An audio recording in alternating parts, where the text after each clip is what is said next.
Perkenalkan, nama saya Ibu Prilian Lawalata. Saya konselor di SMP dan rekan saya. Ibu Ina Nomi Malino, konselor di SMA.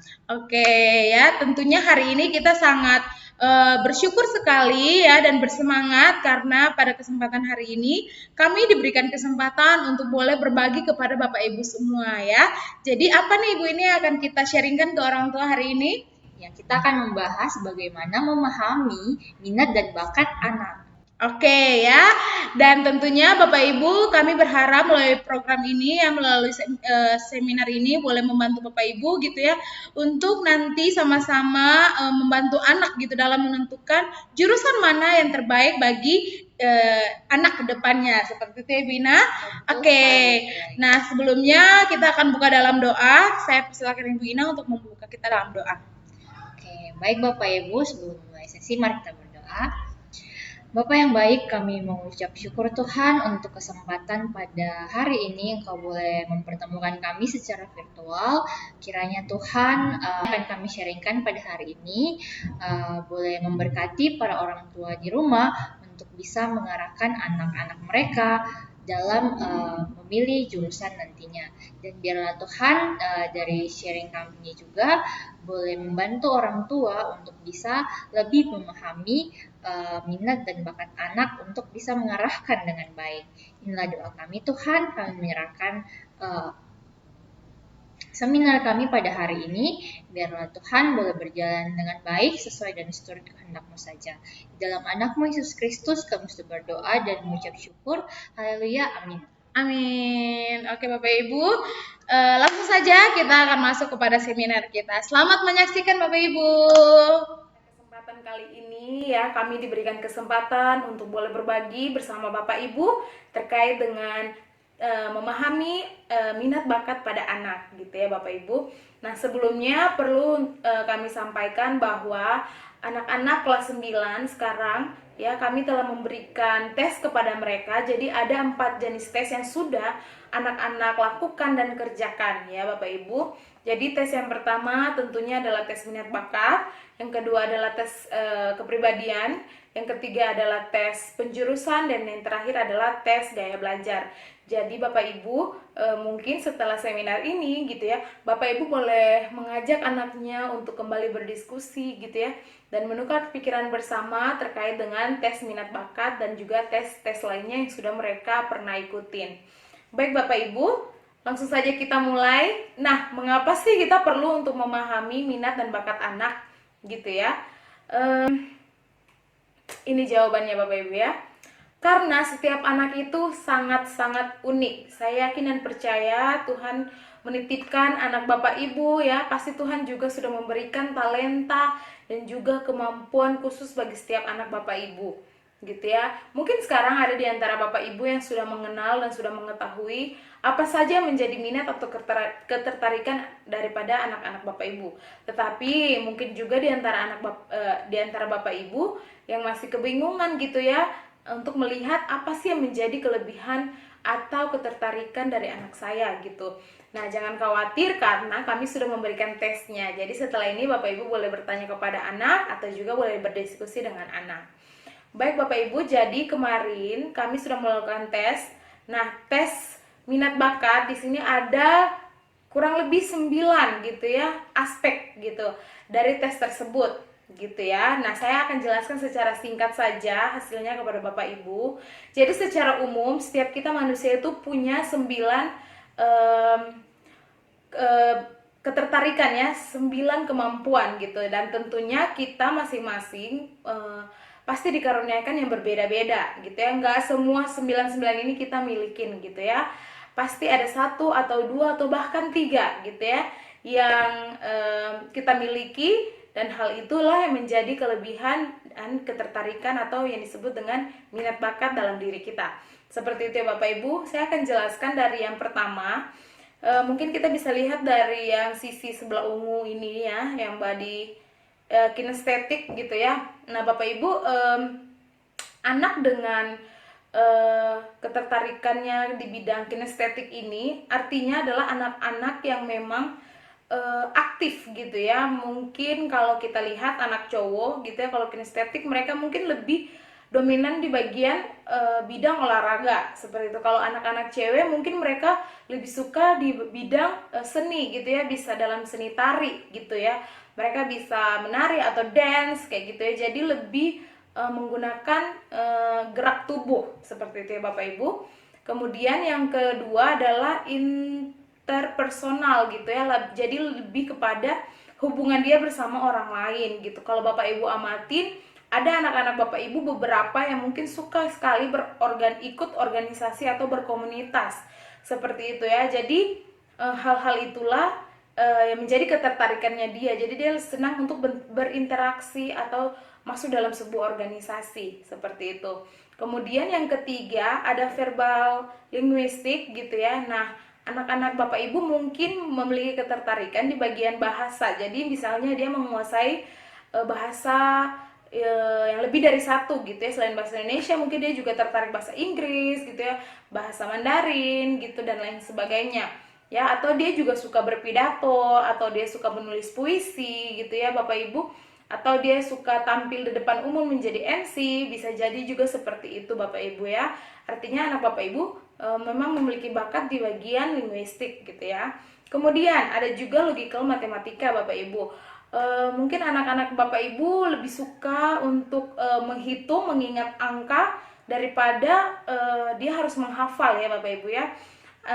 Anak-anak biasanya yang memiliki ketertarikan atau kelebihan di bidang ini ya, mereka juga cenderung biasanya berpikir secara abstrak seperti itu ya, dan mampu untuk mengingat hal-hal yang mungkin sulit gitu ya, secara mereka tidak terlalu suka untuk mengingat kata-kata, jadi mereka lebih suka untuk memecahkan suatu masalah gitu ya Bapak Ibu.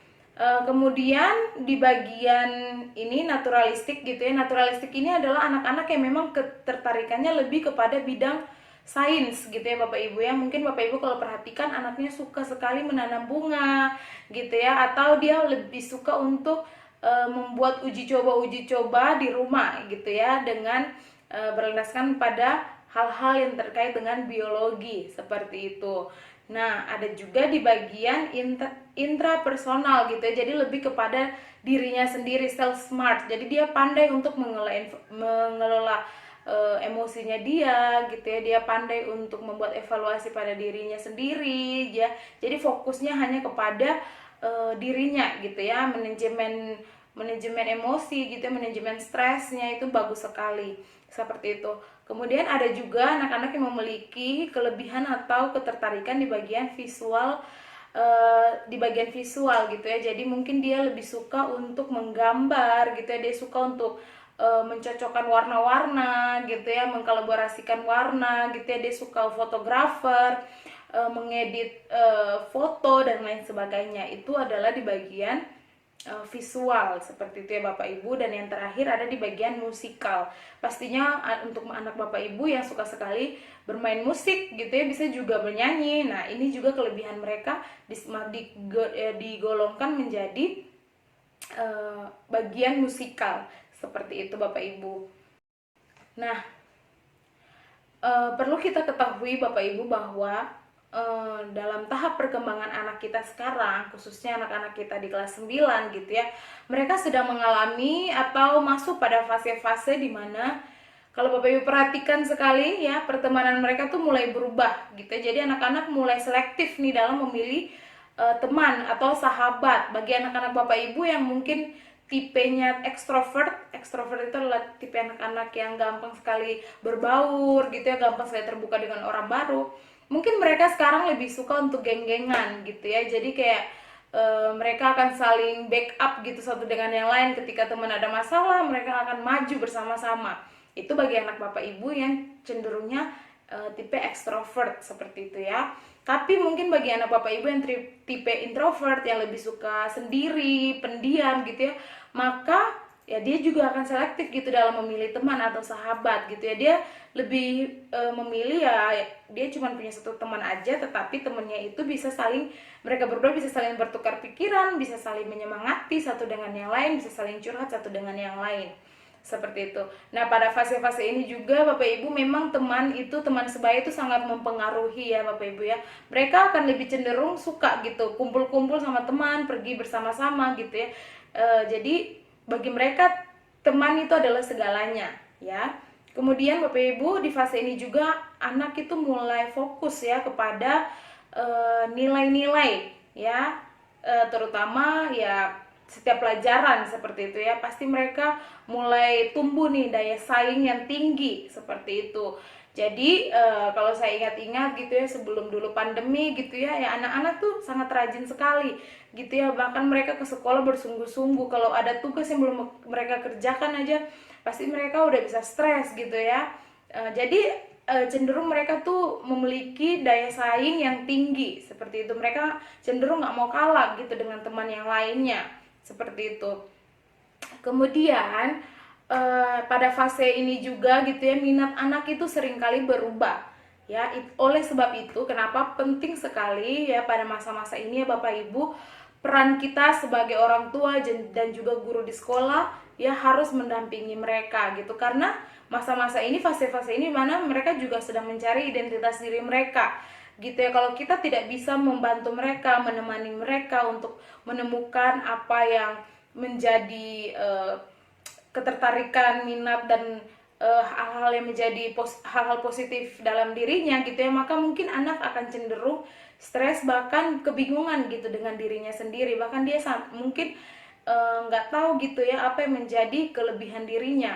Nah Bapak Ibu, memang kemarin ketika saya memberikan tes gitu ya, memang diantara anak-anak itu sebelumnya saya memberikan survei dulu. Saya minta mereka untuk tuliskan apa yang menjadi kelebihan dan kelemahan diri gitu ya. Nah anak-anak tuh cenderung menjawab paling banyak itu kelemahannya mereka gitu. Mereka sangat kurang bisa untuk mendeteksi gitu ya apa yang menjadi kelebihan diri mereka gitu ya. Sehingga sangat penting di fase ini kita tuh mendampingi mereka agar mereka bisa memahami gitu ya, sebenarnya apa sih yang menjadi kelebihan dalam diri mereka seperti, atau apa yang menjadi bakat dalam diri mereka seperti itu. Jadi nah pada fase-fase ini juga anak pasti akan ingin membuktikan kepada kepada orang tua maupun guru bahwa ya inilah aku yang sekarang gitu ya. Jadi ya memang kita sebagai guru dan orang tua harus benar-benar memahami dunianya mereka ya Bapak Ibu. Nah kemudian tentunya pada kelas 9 ini, fase-fase ini juga anak-anak kita sedang mengalami berbagai perubahan gitu ya. Nah perubahan secara fisik tentunya saya nggak perlu jelaskan panjang lebar, karena saya yakin dan percaya Bapak Ibu juga sudah memahami ya, dan bahkan sudah melihat sendiri perkembangan fisik apa saja yang sudah dialami oleh anak Bapak Ibu gitu ya. Nah secara umum ya, jam tidur anak itu mulai berkurang. Kalau Bapak Ibu perhatikan gitu ya, anak-anak kita sekarang tidurnya tuh pasti di atas jam 12 gitu, dan mereka udah harus bangun lagi ya jam 6 gitu ya, karena mereka harus persiapan untuk sekolah dan melakukan aktivitas di hari tersebut gitu. Jadi jam tidur mereka tuh sudah berubah ya. Mereka sudah tidak bisa tidur di bawah jam 10 lagi gitu ya. Jadi bahkan ada yang anak-anak tuh sampai bilang gitu, Bu memang saya nggak bisa tidur gitu, bukan karena dia lagi main handphone atau apa, karena memang udah menjadi kebiasaannya mereka seperti itu Bapak Ibu. Kemudian terjadi juga perubahan berat badan, tinggi badan gitu ya. Ya perempuan sudah mulai tumbuh jerawat, sebenarnya laki-laki juga gitu ya, anak laki-laki juga mulai tumbuh jerawat di mana-mana gitu ya. Ya bagi perempuan mengalami menstruasi maksud saya, dan laki-laki akan mengalami mimpi basah seperti itu Bapak Ibu. Kemudian di bidang sosial, dalam aspek sosial gitu ya, anak perempuan mulai menggunakan make up gitu ya. Jadi mungkin kalau Bapak Ibu, mungkin ibu-ibu nyadar gitu ya, anak-anak udah minta mamanya untuk beliin lip balm gitu ya. Jadi anak-anak sudah mulai itu suka gitu ya, mulai memperhatikan diri mereka gitu ya. Kemudian pastinya mereka juga sudah mulai masuk kepada tahap-tahap pacaran gitu ya. Sudah mulai, mungkin ada juga yang sudah pacaran tapi ada juga yang masih membatasi diri. Jadi kayak berteman, tetapi ya masih saling lirik-lirikan, mulai menaruh rasa gitu ya.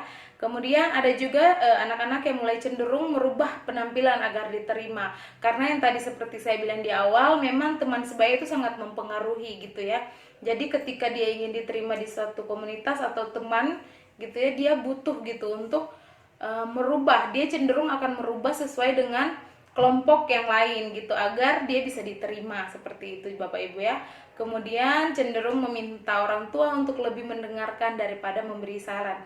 Itu sebabnya mungkin Bapak Ibu kalau di rumah pernah mengalami gitu ya, kalau anak-anak berbuat sesuatu hal yang salah gitu, kalau Bapak Ibu marahin, Bapak Ibu nasehatin, panjang-panjang pasti dia kayak nggak mau dengar, atau dia ke kamarnya mengunci pintu, atau bahkan juga ada yang sampai ngelawan, berani ngelawan gitu ya. Karena memang Bapak Ibu secara sosial gitu ya, mereka cenderung lebih pengen didengarkan gitu ya, daripada Bapak Ibu yang harus lebih banyak bicara. Karena kalau Bapak Ibu lebih banyak memberikan saran, masukan, kritikan gitu, cenderung anak-anak nggak akan mau dengar. Seperti itu Bapak Ibu.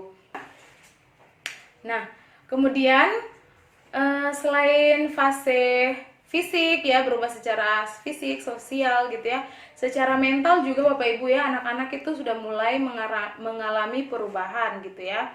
Anak-anak sudah mulai menolak situasi yang memalukan gitu ya. Kalau Bapak Ibu pernah mengalami kalau lagi di tempat umum gitu ya, tiba-tiba ada sesuatu hal yang membuat mereka malu, mereka akan cenderung untuk jadinya merasa tidak enak gitu ya. Atau Bapak Ibu juga perlu nih menghindari gitu ya, untuk memarahi anak misalnya di depan umum. Itu sebenarnya itu akan membuat anak menjadi tidak nyaman seperti itu ya. Bahkan dia bisa menjadi kurang percaya diri karena dimarahin di depan umum seperti itu. Kemudian pada fase ini juga anak-anak sudah mulai meningkat kemampuan untuk fokus ya, mengingat dan mengatur informasi gitu ya. Dan ya anak-anak cenderung self aware gitu ya. Jadi mereka merasa kalau mereka jalan kemana-mana gitu ya, ada orang yang selalu memperhatikan mereka.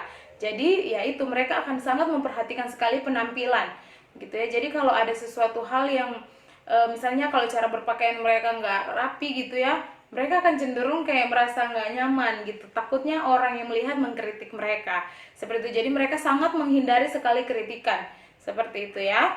Atau misalnya contohnya nih, kalau Bapak Ibu pernah ke gereja bersama anak Bapak Ibu, mereka pasti cenderung takut gitu duduk di deretan paling depan gitu, karena mereka sebenarnya nggak pede gitu ya. Mereka merasa orang-orang sedang melihat dan mengkritik gitu ya, padahal nggak sebenarnya.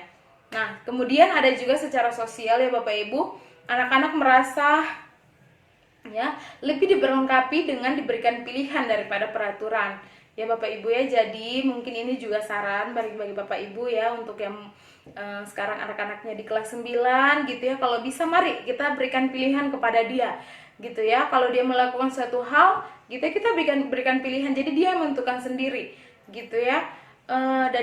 Dan kita kasih tahu gitu sebab akibatnya dari pilihannya dia, supaya selanjutnya dia bisa bertindak secara hati-hati, daripada kita hanya memberikan peraturan-peraturan tetapi ya dia terus langgar seperti itu. Jadi mendingan kita kasih pilihan kepada dia, jadi dia yang udah tahu di konsekuensi dari pilihannya dia tuh tersebut apa ya. Kemudian anak-anak juga merasa tidak aman, insecure dengan perubahan tubuh gitu ya. Nah, Bapak Ibu ya, mungkin kalau anak perempuan udah jerawatan udah malu gitu ya. Kemudian kalau ada yang sedikit gendut gitu ya, udah nggak pede. Nah, mungkin juga anak-anak mengalami perubahan dalam motivasi gitu ya. Nah, mungkin saya juga rasa ini adalah pergumulan yang paling berat dari setiap orang tua ya, terkait dengan motivasi anak gitu ya. Kami juga dari sekolah sudah sangat berusaha sekali gitu ya, untuk memberikan motivasi dan juga semangat bagi anak-anak. Dan ya mungkin proses ini kedepannya saya berharap kita bisa sama-sama, guru dan orang tua bisa bekerja sama untuk terus meningkatkan motivasi pada anak ya, terutama motivasi dia dalam belajar. Selanjutnya Bapak Ibu, anak-anak rentan terhadap kecanduan ya, misalnya games maupun pornografi gitu. Mungkin Bapak Ibu ada di antara Bapak Ibu yang mulai bergumul nih, aduh anak saya nih main games terus Bu gitu ya, dari pagi sampai malam gitu ya, main games terus gitu ya, nggak pernah belajar ya. Nah, mungkin juga ada anak Bapak Ibu, mungkin juga Bapak Ibu ada yang sadar kalau anak Bapak Ibu ada juga yang sudah terlanjur terjerumus dalam pornografi seperti itu ya, karena memang di usia-usia ini rentan sekali karena rasa ingin tahu anak itu sangat tinggi di fase-fase ini ya Bapak Ibu ya.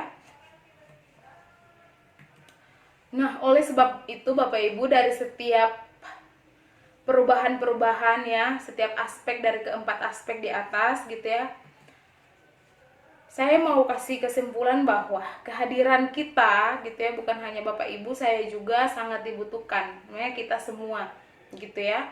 Karena apa, anak itu sebenarnya di fase ini mereka masih sangat labil gitu ya, mereka masih sangat kebingungan dengan diri mereka sendiri. Oleh sebab itu kehadiran itu sangat penting dan sangat dibutuhkan oleh mereka gitu ya Bapak Ibu ya. Tetapi kita juga harus ingat ya, tadi saya sudah singgung di depan, di awal gitu ya, anak akan merasa lebih diperlengkapi ketika kita semua ya, guru, orang tua, bisa memberikan dan membiarkan anak menentukan pilihannya sendiri. Seperti itu ya Bapak Ibu ya. Jadi jangan kita terkesannya kayak oke, kamu harus ini gitu ya. Pokoknya mama nggak mau tahu, kamu harus melakukan ini gitu ya. Jadi jangan cenderung kita hanya memberikan aturan gitu ya, tanpa kita memikirkan perasaan mereka gitu ya. Padahal fase-fase sekarang anak-anak memang pengen sekali untuk didengarkan gitu ya, bukan justru kita memberikan aturan kepada mereka. Jadi mari kita hadir bagi mereka dengan memberikan mereka kesempatan, berikan mereka ruang gitu ya, untuk membuat anak itu memilih gitu ya sendiri apa yang menjadi keinginannya gitu, apa yang menjadi harapannya dia untuk dirinya sendiri. Seperti itu ya Bapak Ibu, sehingga anak-anak juga merasa mereka punya ruang gitu dan mereka dipercayai oleh orang tua. Ketika kita berikan pilihan, pasti anak juga akan merasa bahwa mereka dipercayai oleh orang tua. Nah, termaksud Bapak Ibu, kita juga harus memberikan pilihan gitu ya kepada anak-anak untuk memilih jurusan mereka sendiri. Seperti itu ya Bapak Ibu. Di sini saya tidak lagi berusaha untuk melarang Bapak Ibu untuk melarang anak Bapak Ibu untuk membatasi Bapak Ibu untuk melarang anak Bapak Ibu untuk jangan memilih jurusan tertentu gitu ya. Tapi justru di sini kita mau sama-sama memahami anak gitu ya, dengan cara yang memberikan mereka kesempatan gitu ya untuk memilih jurusan yang sesuai dengan apa yang menjadi kelebihan diri mereka. Seperti itu Bapak Ibu. Nah, sebenarnya pada keempat tes yang saya berikan ini ya, saya sudah menemukan gitu hasil persentase anak Bapak Ibu tuh condong akan bisa masuk di jurusan IPA atau IPS atau SMK atau jurusan lainnya gitu. Nanti saya akan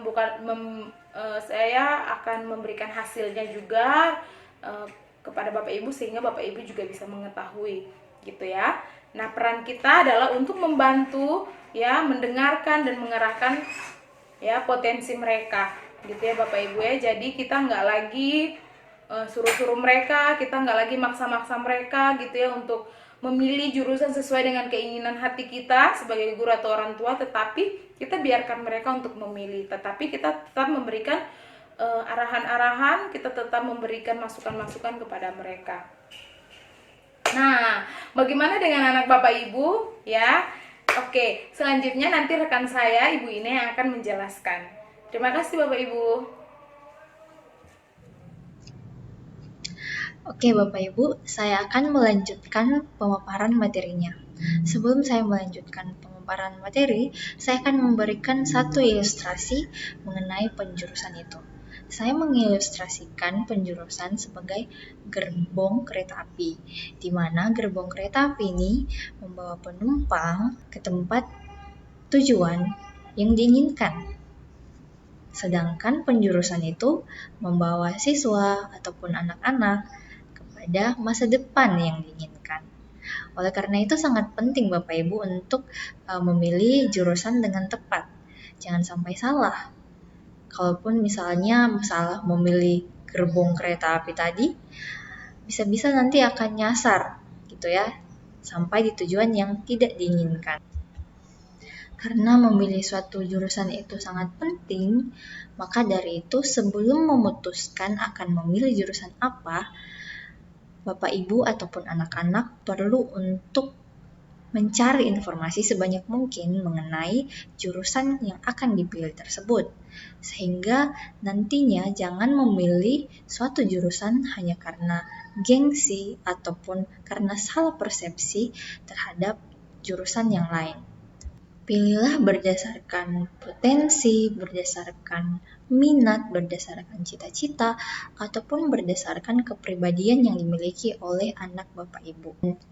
Sehingga anak Bapak Ibu bisa mengembangkan potensinya dengan baik dan merasa tidak tertekan dengan pilihan jurusannya ataupun merasa kurang bahagia dengan jurusan yang akan dipilihnya nanti.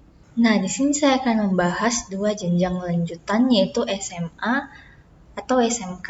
Mungkin ada ya yang bingung nanti habis lulus SMP akan lanjut kemana nih? Akan ke SMA atau kan ke SMK?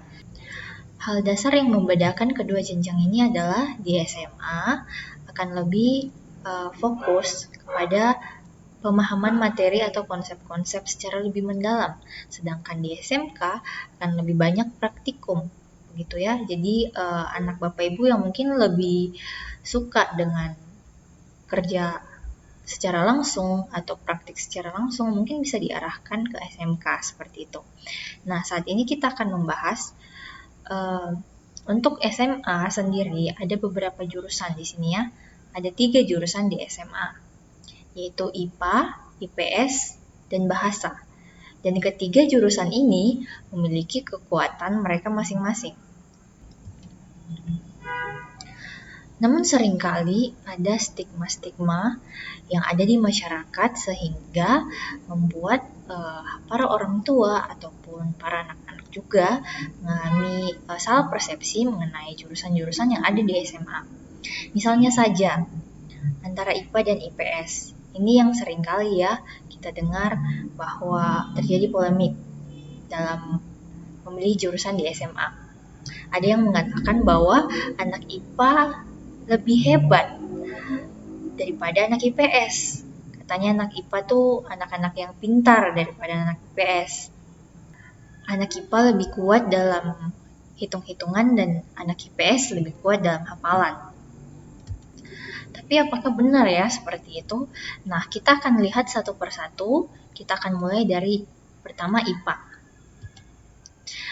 Memang popularitas jurusan IPA di SMA itu sangatlah banyak peminatnya. Bahkan dari tahun ke tahun, jurusan ini tidak pernah sepi, gitu ya. Selalu saja pasti kuota dari kelas terisi penuh. Di mata para pendaftar, jurusan IPA ini memiliki nilai lebih begitu daripada jurusan lainnya.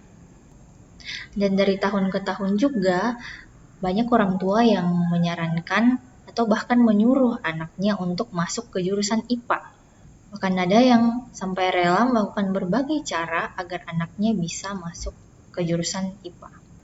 Meskipun popularitas jurusan IPA sangatlah tinggi, namun banyak di antara para pendaftar yang belum tahu seperti apa sih sebenarnya jurusan IPA itu.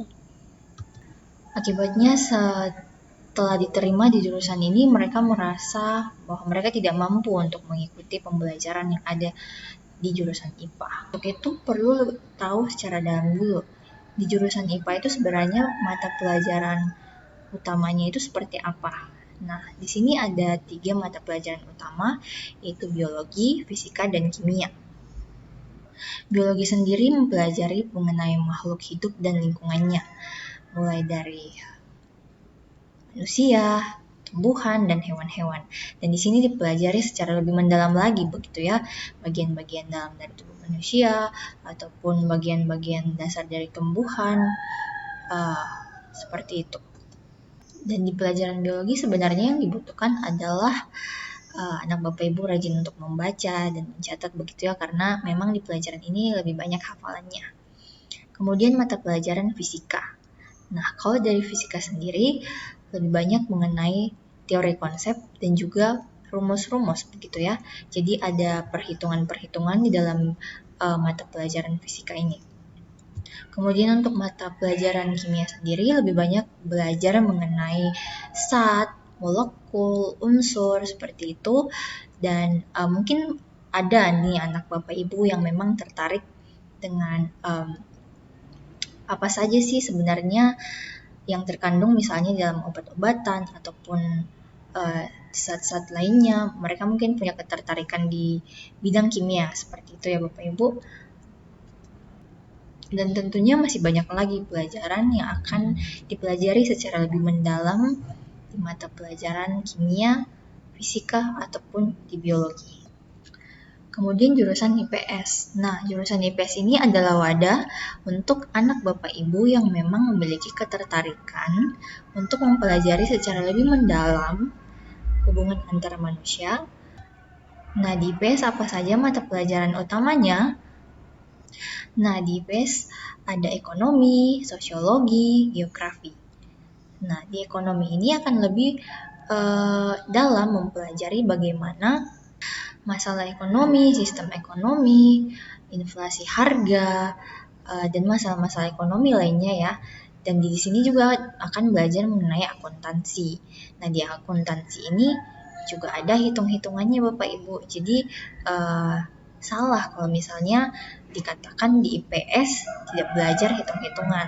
Di sini juga bahkan ekonomi khususnya untuk akuntansi adalah mata pelajaran yang sulit. Kemudian sosiologi. Nah, sosiologi ini lebih mempelajari secara lebih mendalam bagaimana interaksi sosial, bagaimana kelompok-kelompok sosial, interaksi-interaksi sosial, konflik-konflik sosial, perubahan sosial lainnya. Dan materi di sosiologi ini biasanya diperbaharui mengikuti perkembangan zaman, melihat isu-isu sosial yang sedang marak begitu ya. Dan di sini dibutuhkan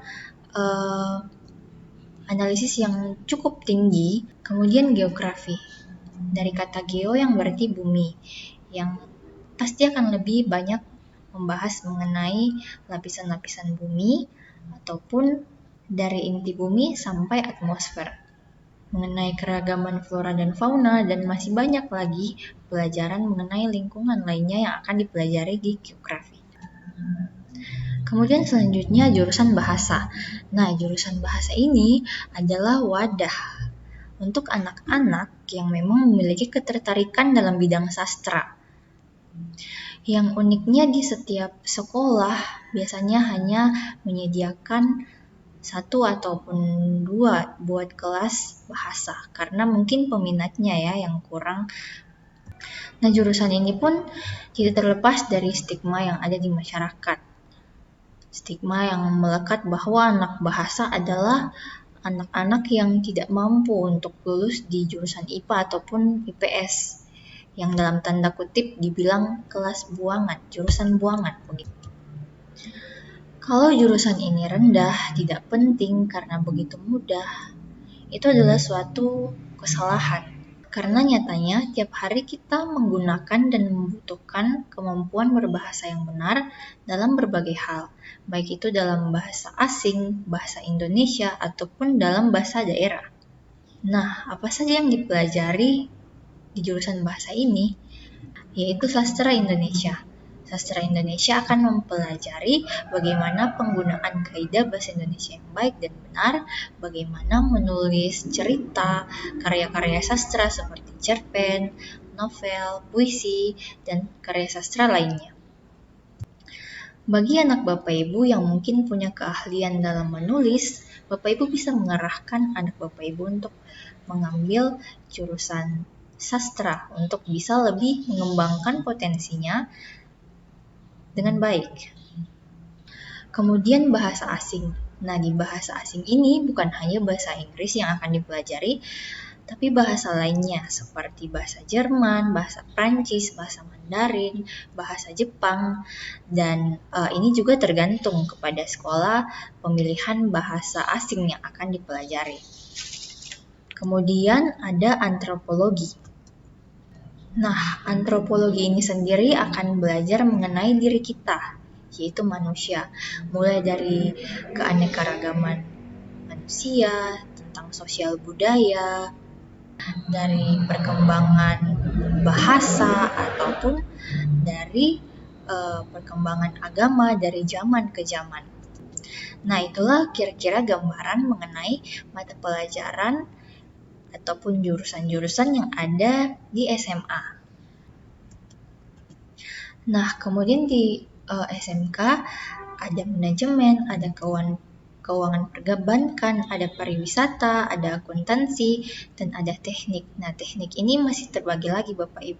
Ada teknik otomotif dan lain sebagainya. Jadi masih banyak lagi jurusan-jurusan di SMK yang lebih banyak menitik beratkan kepada praktik, gitu ya.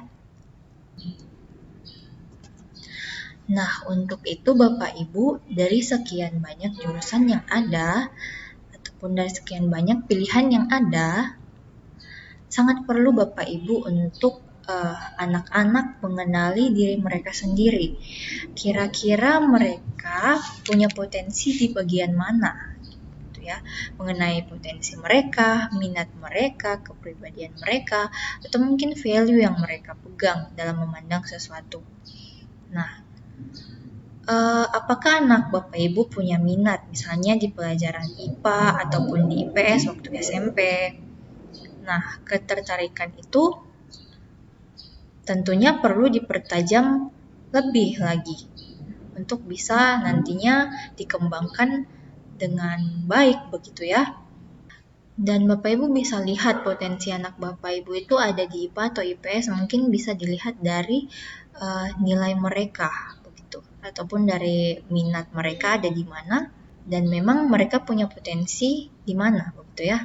Dan kadang-kadang memang kita memiliki salah persepsi mengenai satu jurusan seperti yang sudah saya sempat jelaskan tadi di slide sebelumnya, bahwa banyak nih stigma-stigma yang beredar di masyarakat sehingga kadang salah persepsi ini mengakibatkan anak-anak tidak memilih jurusan berdasarkan apa yang sebenarnya dia mau dan dia punya potensi di situ. Nah, untuk itu perlu untuk selalu mengupdate informasi, karena kadang dengan kurangnya informasi kita tidak tahu lebih lanjut mengenai suatu jurusan seperti itu.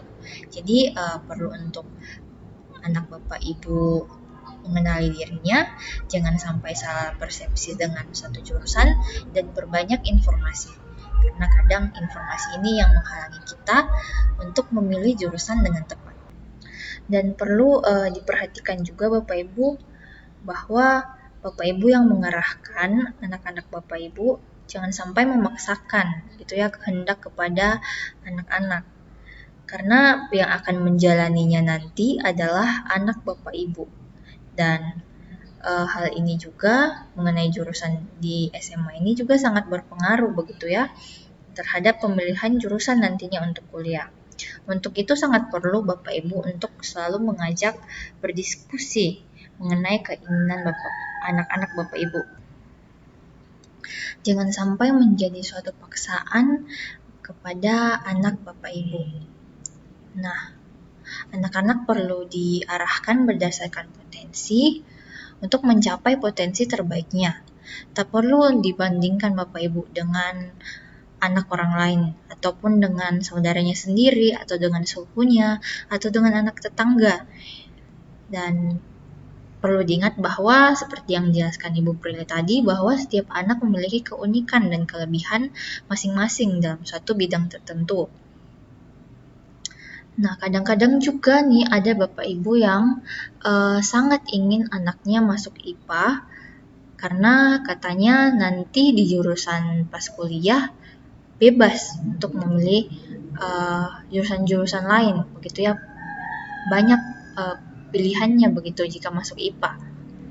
Nah, kita bisa dilihat di sini Bapak Ibu data mahasiswa aktif ini dari Dikti pada tahun 2020 kemarin, bahwa mahasiswa aktif ini lebih banyak memilih sosial humaniora begitu ya. Di sini ada 68,3% begitu.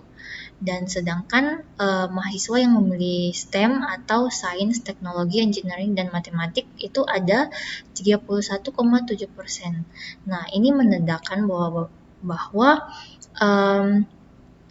dengan banyaknya jurusan IPA, ternyata banyak anak-anak pada akhirnya lebih memilih jurusan-jurusan di IPS begitu saat kuliah, yaitu sosial humaniora. Nah, mungkin perlu Bapak Ibu untuk mengetahui ya dari sekarang bagaimana sih sistem penerimaan siswa di perguruan tinggi, sehingga bisa mempersiapkan anak-anak Bapak Ibu mulai dari sekarang jurusan yang tepat dengan anak-anak Bapak Ibu. Nah, seleksi masuk perguruan tinggi itu ada 3 cara Bapak Ibu. Ada melalui SNPTN, SBMPTN, dan seleksi mandiri. Nah, SNPTN ini melalui jalur raport. Jadi nilai-nilai anak-anak Bapak Ibu dari kelas 10 hingga kelas 3 semester 1 itu akan di-ranking nantinya. Dan pada tahun ini tidak semua siswa bisa masuk melalui jalur SNPTN. Hanya anak-anak yang memiliki peringkat di sekolah berdasarkan kuota yang sudah diberikan yang bisa masuk begitu ya, istilahnya kayak utusan sekolah begitu untuk masuk lewat jalur rapor. Nah, kuota di sini maksudnya bagaimana? Itu berdasarkan akreditasi yang dimiliki oleh sekolah ataupun berdasarkan jumlah siswa yang dimiliki oleh sekolah tersebut. Kemudian ada jalur SBMPTN. Nah, di sini melalui jalur seleksi. Jalur seleksi maksudnya akan mengikuti tes, begitu ya. Nah, hal apa saja yang akan diteskan? Ada 2 Bapak Ibu. Yang akan diujikan yaitu tes potensial skolastik yang mengukur kemampuan penalaran umum, kemampuan kuantitatif, dan pemahaman umum para siswa. Dan yang kedua itu TKA yang mengukur kemampuan pemahaman keilmuan yang diajarkan di sekolah. Dan ini mengukur kemampuan kognitif ya Bapak Ibu dengan konten-konten mata pelajaran yang dipelajari di sekolah. Jadi di sini dibutuhkan kemampuan analisis yang cukup tinggi. Jadi misalnya anak-anak dari jurusan IPA di TKA akan diuji mengenai biologi, kimia, fisika. Sedangkan anak-anak dari IPS akan diujikan mata pelajaran geografi, sejarah, dan ekonomi untuk jurusan soshum begitu. Dan yang ketiga ada seleksi jalur mandiri. Nah, jalur seleksi mandiri ini tergantung dari universitas. Jadi mereka mau mengadakan seleksinya kapan itu tergantung banget dari universitas begitu ya. Dan soal-soalnya mirip-mirip dengan SBMPTN gitu. Nah, mungkin itu gambaran mengenai seleksi masuk perguruan tinggi yang bisa menjadi informasi tambahan Bapak Ibu untuk bisa mengarahkan anaknya dengan baik dalam memilih jurusan. Nah, jurusan-jurusan di perkuliahan itu seperti apa saja? Kita akan lihat satu persatu. Nah, kita mau lihat dari jurusan IPA, kira-kira peluang mereka nanti di universitas seperti apa. Nah, ini adalah beberapa gambaran umum ya Bapak Ibu. Sebenarnya masih ada banyak begitu ya, tapi saya akan menjelaskan beberapa saja di sini. Mungkin bisa memilih ahli gizi. Nah, ahli gizi ini sendiri memiliki peluang karir ya Bapak Ibu di masa depan. Dengan membuka usaha misalnya catering kesehatan untuk kalangan orang-orang yang mungkin punya masalah diet atau pantangan-pantangan tertentu. Mungkin seperti menderita obesitas, diabetes, jantung, atau penyakit-penyakit lainnya yang perlu untuk dilihat nih porsi-porsi makanannya begitu ya. Nah, ini sebenarnya menjadi peluang untuk jurusan di IPA begitu ya. Kemudian ada teknik. Nah, teknik ini ada banyak sekali jenisnya Bapak Ibu.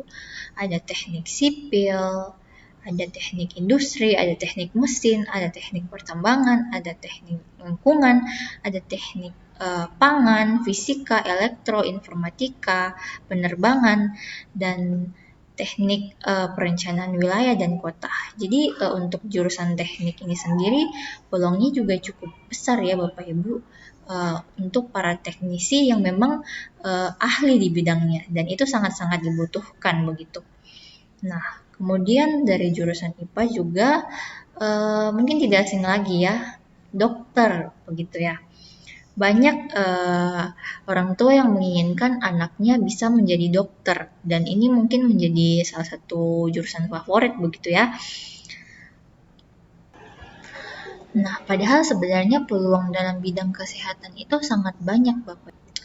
Misalnya saja dietetics. Nah, dietetics ini maksudnya ahli gizi ya, ataupun occupational therapy, speech pathology, prosthetic, orthotics. Nah, peluang di bidang kesehatan ini cukup banyak ya Bapak Ibu. Ini ada beberapa contoh yang saya tuliskan Bapak Ibu. Nah, jadi bukan hanya terbatas di bidang kedokteran gitu. Misalnya saja bidang yang menarik yaitu dermal terapi. Nah, lulusannya dibekali dengan keahlian khusus untuk menangani kecantikan kulit. Nah, biasanya ini akan cocok untuk masuk dalam sektor industri yang prospeknya tak perlu diragukan lagi, begitu ya. Dan ini bisa menjadi alternatif jurusan yang cukup menarik begitu. Lain lagi dengan kiropatik. Nah, ini layanan kesehatan di Indonesia masih sangat banyak dikuasai oleh asing. Nah, ini jurusan yang mempelajari mengenai tulang belakang begitu ya. Jadi sangat spesifik begitu Bapak Ibu. Jadi di bidang kesehatan pun sebenarnya masih sangat luas, tidak terbatas kepada dokter saja. Yang pada intinya pilihan karir di luar kedokteran itu tak kalah prospeknya begitu. Jadi jurusan-jurusan yang spesifik dalam satu bidang tertentu itu yang akan sangat dicari di masa depan begitu ya. Peluang karirnya sangat besar di kemudian hari. Gitu.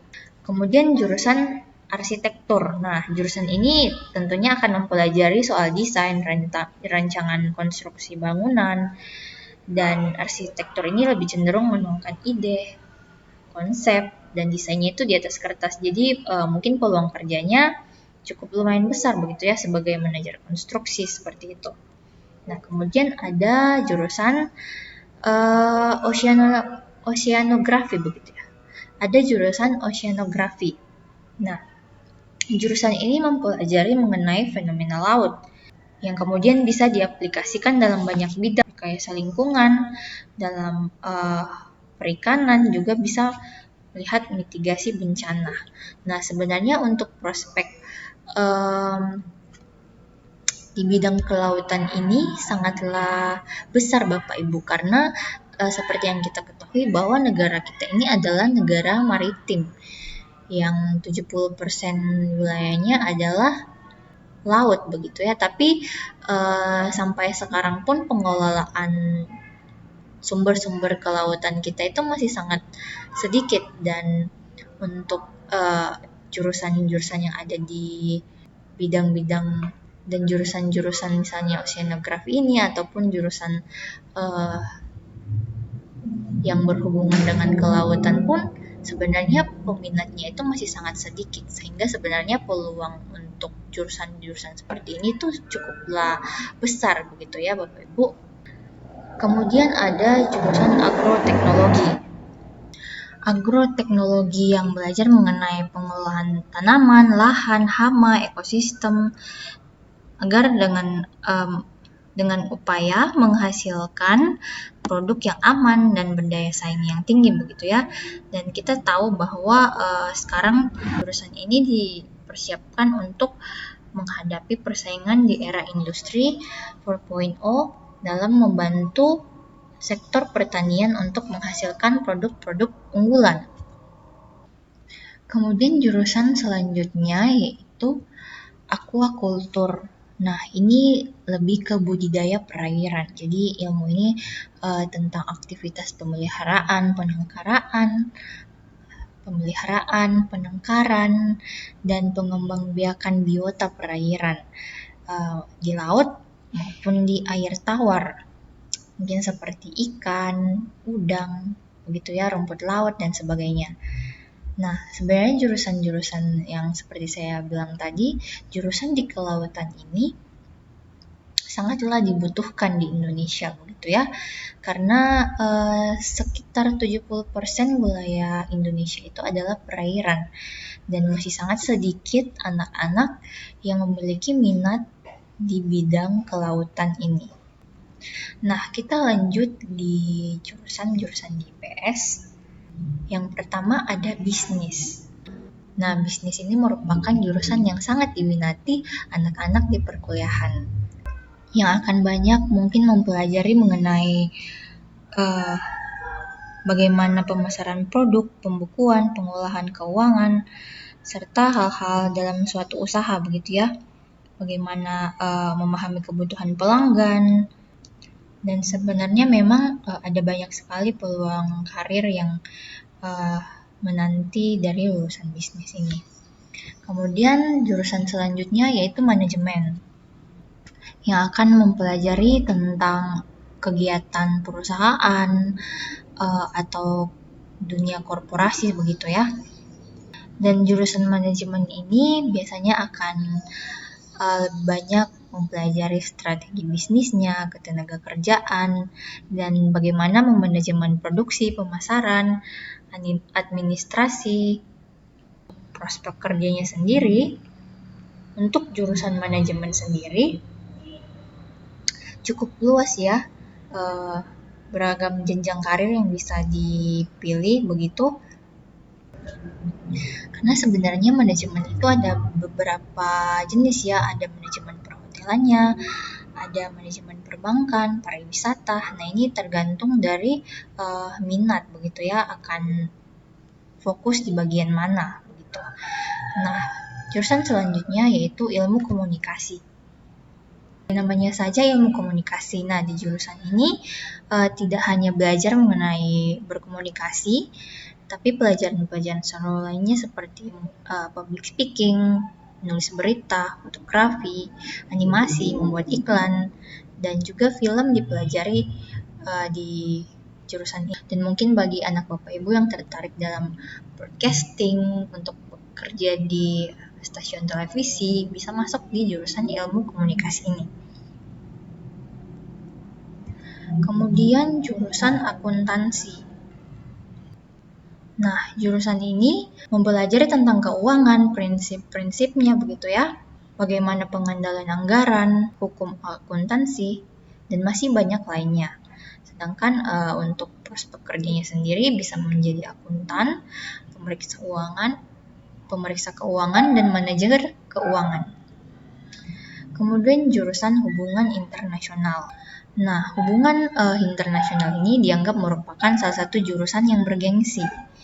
Ya, di mana mahasiswanya mempelajari hal yang berhubungan dengan aktivitas lintas antar negara ya begitu. Jadi mempelajari seni diplomasi, belajar mengenai politik luar negeri, perdagangan luar negeri, ekonomi internasional dan hukum internasional begitu. Nah, untuk prospek kerjanya sendiri bisa menjadi konsultan politik, bisa menjadi diplomat, wartawan internasional, ataupun bisa menjadi konsultan buat para imigrasi. Kemudian jurusan hukum. Di jurusan ini pastinya akan belajar mengenai teori tentang hukum dan bagaimana prakteknya. Yang biasanya dari jurusan ini akan menjadi pengacara ataupun menjadi hakim. Kemudian ada jurusan psikologi. Nah, di jurusan psikologi mempelajari tentang mental, pikiran, dan perilaku manusia. Jadi akan lebih banyak berbicara mengenai tingkah laku, kenapa orang bisa berperilaku A atau misalnya berperilaku B dan lain sebagainya ya. Nah, untuk prospek kerjanya sendiri dari jurusan psikologi sebenarnya cukup luas, bisa menjadi psikolog, bisa menjadi terapis, ataupun konselor, ataupun juga bisa menjadi HRD begitu. Nah, kemudian jurusan administrasi.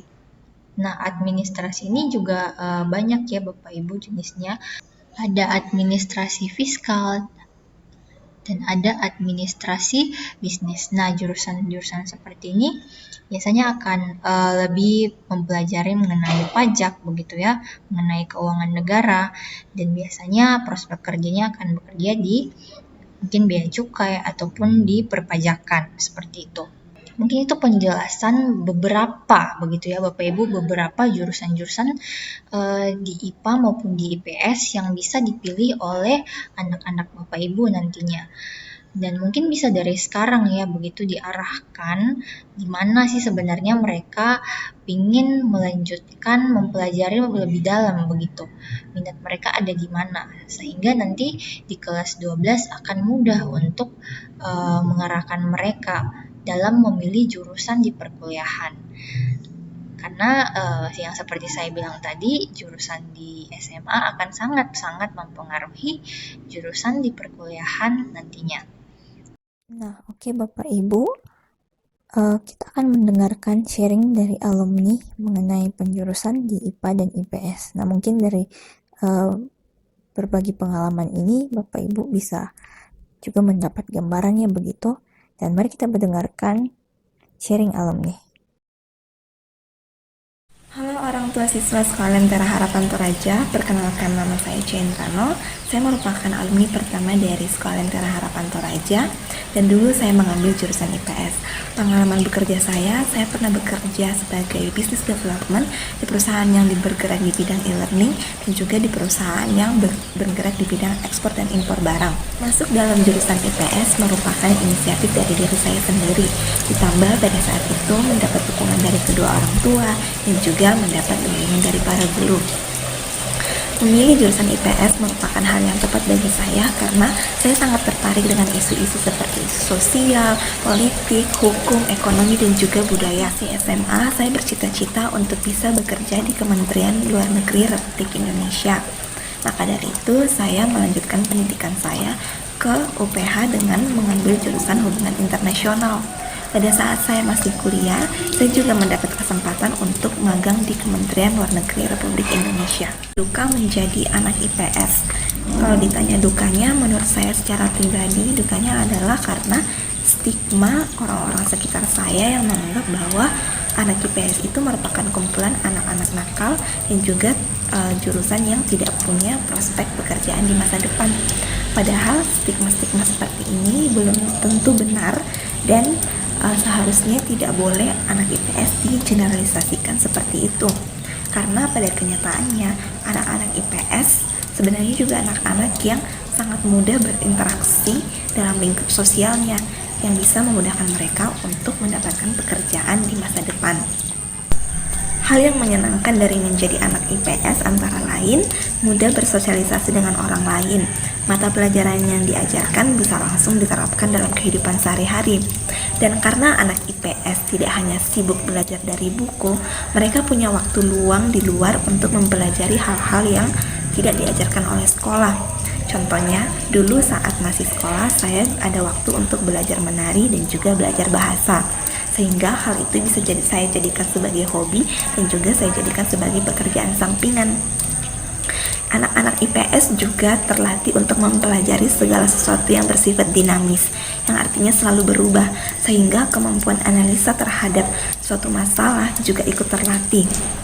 Dan karena di IPS kita belajar ekonomi, kita jadi punya perspektif untuk mengetahui bagaimana ekonomi global bekerja, bagaimana kita mengatur keuangan, dan juga kita mengerti bagaimana kita tidak hanya bekerja keras untuk mencari uang, tetapi membuat uang juga turut bekerja keras untuk kita. Dalam menghadapi stigma terhadap anak IPS yang bisa dikatakan cukup negatif, kita bisa membuktikannya lewat prestasi kita, baik itu kita ikut lomba debat, ikut olimpiade, aktif berorganisasi, dan juga turut terlibat dalam kegiatan positif di masyarakat. Kalau ditanya apakah pekerjaan saya sudah sejalan dengan jurusan saya, bisa dikatakan sudah sejalan karena pekerjaan saya menuntut untuk mampu berkomunikasi dengan baik dengan supplier dan juga customer yang membeli produk-produk kami. Kita juga dituntut untuk bisa mengerti bagaimana alur ekspor dan impor barang serta apa saja yang harus disiapkan. Terima kasih. Selamat pagi, selamat siang Bapak Ibu sekalian. Puji Tuhan pada siang atau pada pagi hari ini saya bisa diberikan kesempatan untuk sedikit berbagi kepada Bapak Ibu sekalian.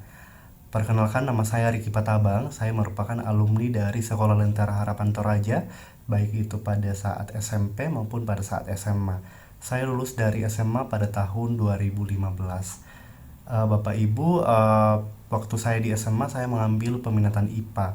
Dan keputusan saya untuk mengambil peminatan IPA tersebut adalah keputusan dari diri saya sendiri. Tidak ada dorongan yang kuat dari orang tua ataupun dari guru-guru untuk mengambil peminatan tertentu. Jadi ini merupakan keputusan saya sendiri.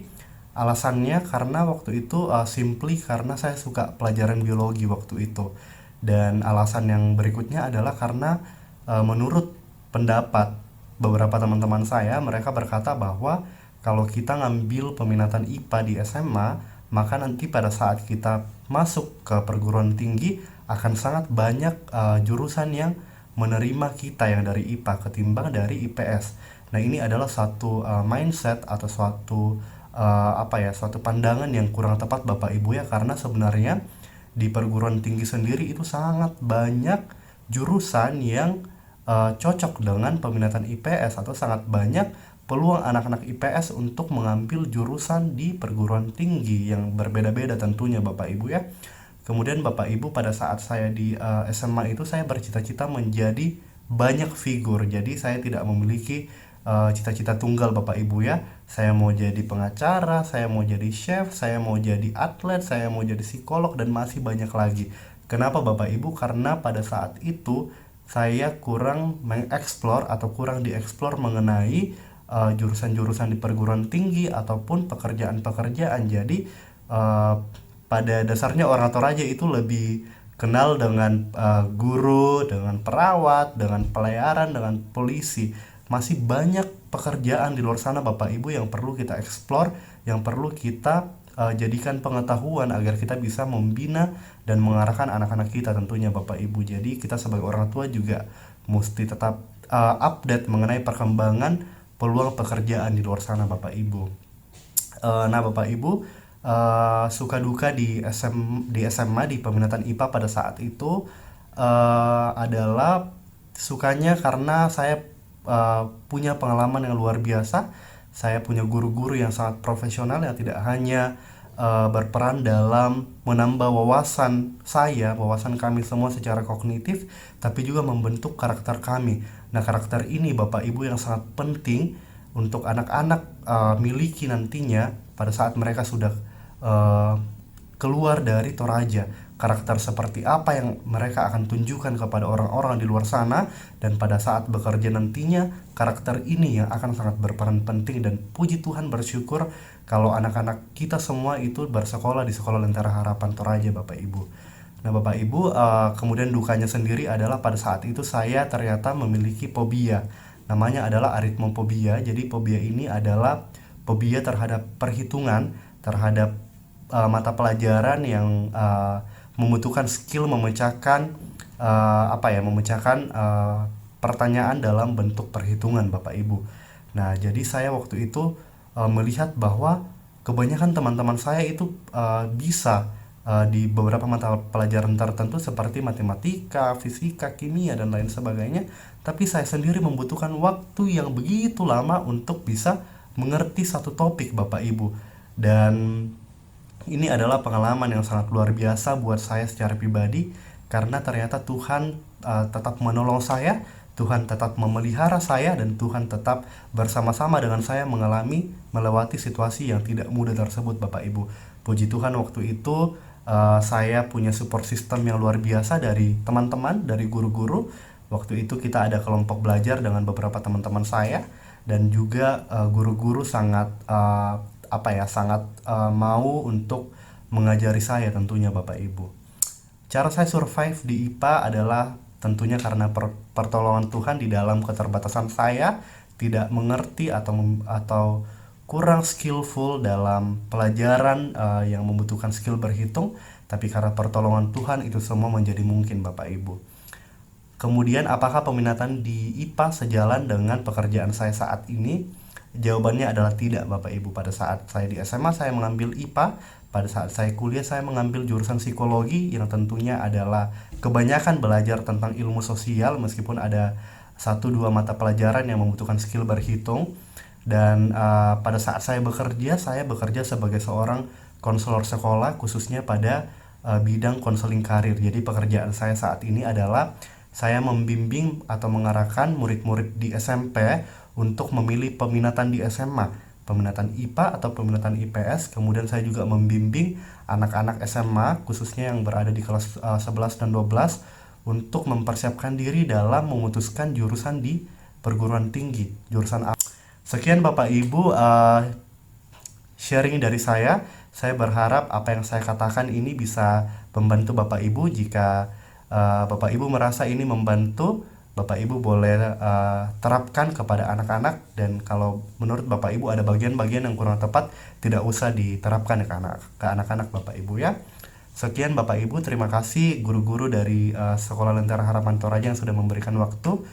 Tetap semangat, tetap kuat dalam situasi pandemik ini. Tuhan Yesus memberkati. Oke Bapak Ibu, demikian sharing alumni yang sudah disampaikan oleh Kak Incen dan juga Kak Riki. Kiranya bisa memberi gambaran kepada Bapak Ibu mengenai jurusan IPA dan IPS nantinya di pekerjaan begitu ya. Dan terima kasih Bapak Ibu, demikian pemaparan dari saya dan akan dilanjutkan dengan Ibu Prilly. Terima kasih Bapak Ibu. Bagaimana tadi penyampaian oleh Ibu Ina? Ya, saya berharap penyampaian itu boleh memberkati Bapak Ibu, boleh memberikan pandangan yang baru bagi Bapak Ibu, sehingga saya berharap juga setelah seminar ini gitu ya, Bapak Ibu boleh kembali gitu ya, berdiskusi gitu ya dengan setiap anak-anak di rumah untuk membicarakan lagi terkait dengan peminatan jurusan mereka nantinya di jenjang SMA. Nah, Bapak Ibu, mungkin ada pertanyaan dari antara Bapak Ibu ya, apakah minat bakat adalah satu-satunya syarat gitu ya untuk masuk SMA gitu ya? Sebenarnya tidak Bapak Ibu ya.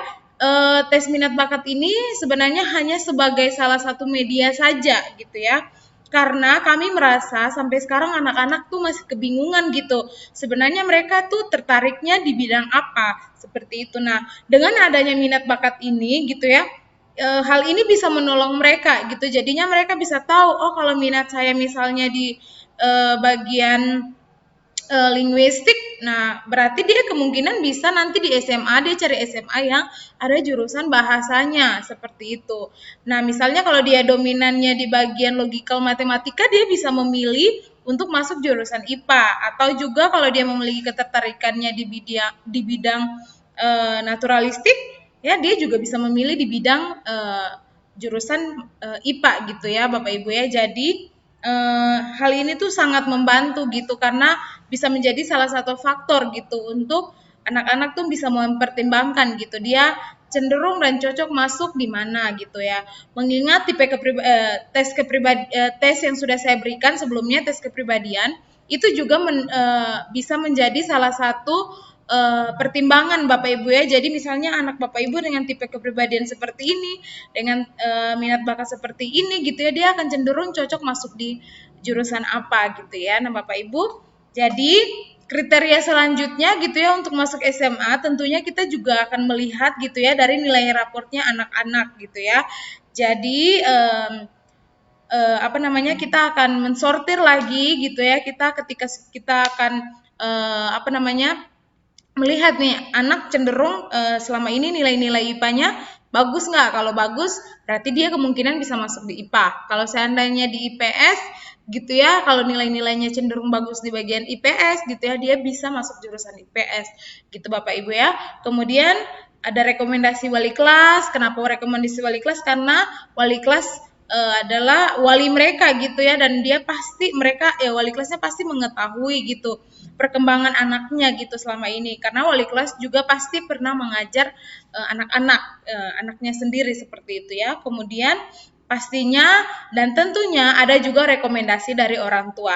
Nah, Bapak Ibu, nanti 2 hari setelah ini gitu ya, nanti tepatnya di hari Rabu tanggal 3 Februari, saya akan memberikan link bagi Bapak Ibu ya. Jadi ini adalah link form gitu ya untuk proses penjurusan lanjutan gitu ya bagi anak Bapak Ibu gitu, rekomendasi lanjutan bagi anak Bapak Ibu.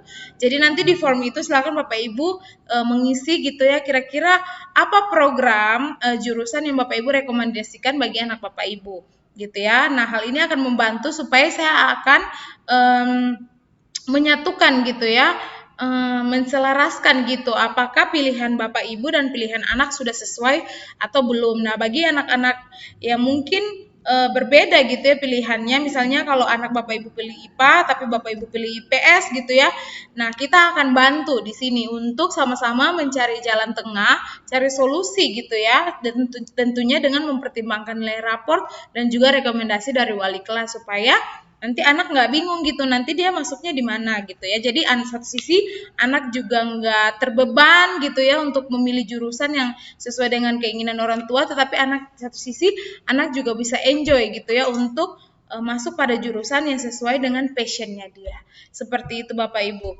Nah, kemudian ini ada beberapa tips dari kami gitu ya. Mungkin saat ini Bapak Ibu kebingungan gitu ya dalam menghadapi anak gitu ya.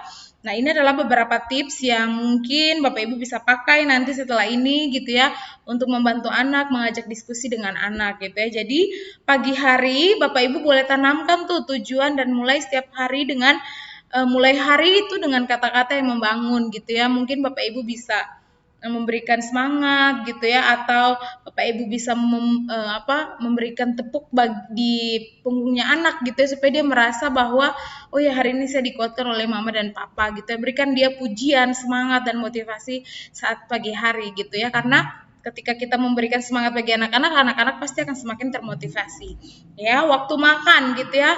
Terus bangun hubungan dengan anak-anak ya Bapak Ibu. Bila perlu Bapak Ibu bisa mengatur jadwal makan bersama gitu, misalnya seminggu sekali. Kalau bagi Bapak Ibu yang sibuk, yang sering melakukan aktivitas atau pekerjaan di luar daerah gitu ya, Bapak Ibu juga bisa mengatur tuh sesekali gitu ya, dinner bareng bersama anak-anak gitu ya, atau lunch bareng bersama anak-anak gitu ya.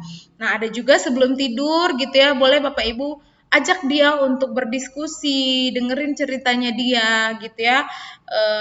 Tanyakan apa kendala-kendala atau pergumulan yang sedang dia alami seperti itu. Jadi dengan hal ini gitu ya, anak semakin merasa bahwa orang tua itu selalu ada dan mau mendengarkan dia gitu ya. Dan kalau bisa hadirlah secara konsisten biar anak nggak merasa bahwa orang tua memberikan perhatian setengah-setengah, atau anak nggak merasa seperti kehilangan kasih sayang dari orang tua, karena orang tua bisa hadir secara konsisten gitu. Nggak perlu berjam-jam Bapak Ibu boleh cukup hadir mungkin 10 menit, 15 menit gitu ya sebelum dia tidur gitu. Bapak Ibu mendengarkan ceritanya dia, bila perlu Bapak Ibu melakukan lelucon-lelucon gitu ya, atau candaan-candaan yang bisa membuat dia bahagia sebelum dia tidur.